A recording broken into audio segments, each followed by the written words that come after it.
Hi, good morning. Welcome again to another edition of Market Analysis for today, July 10th. I'm Giovanni Betancourt, analyst, trader, and educator with Vantage Markets. Well, it is going to be one of those hectic sorry about that. And we're going to be really focusing on Wednesday's CPI number.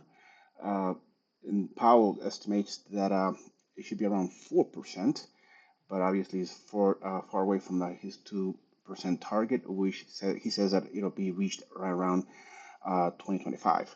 So another thing to keep in mind is that this week, well, obviously we're gonna be also having more data coming out. But last week on non-farm payroll rate NFP numbers on Friday, they came out lower than expected, so we missed the mark. And by missing the mark, we saw obviously that retracement on the markets. So that indicates that perhaps obviously the labor market is shifting, is shifting. So that's what obviously the Fed wants to see. So in regards to the markets, we saw that on Friday the markets did have a nice rally to the upside, but then it closed on the downside, no, it closed in the red.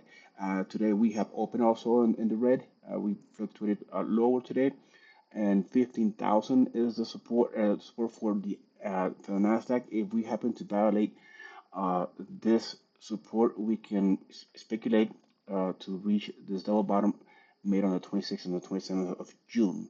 So shorting the indices and this morning could be your best bet on one way to go. The same token goes for the S&P 500. On Friday, it closed lower, and today, obviously, we opening in the red. So the same scenario will go looking to sell the indices. The Dow, however, is more of a flattish. This doji indicates just an imbalance between the uh, the bulls and bears. So let's see if we find some direction up and coming out of this. We have a close support of 33,700 and a resistance of 34,203. So let's see what will happen on the Dow. As far as crude oil goes, well, we have opened with a small gap up. It has been closed and it's pushing lower. But let's see if we happen to come all the way down to 72 and a half, where we could probably find some support and then take another attempt at reaching the 74.72 resistance level. As far as Nat goes, Nat has opened with a gap up, nice gap up, and so that momentum will probably continue into the open. So 270 was my target, intraday target. Then we have gold that is trading within Friday's range.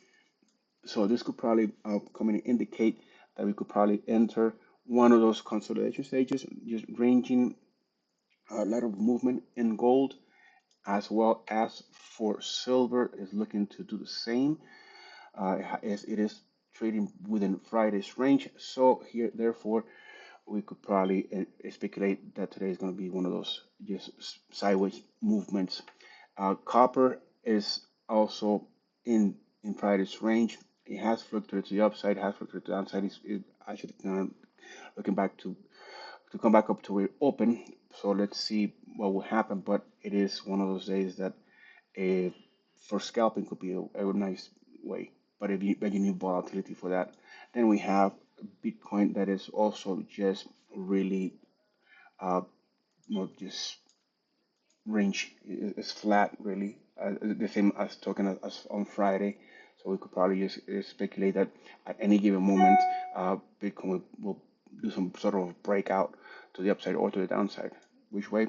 That's what we have to wait and see and take the momentum. So therefore, we have the currencies that are also looking to flatten itself out.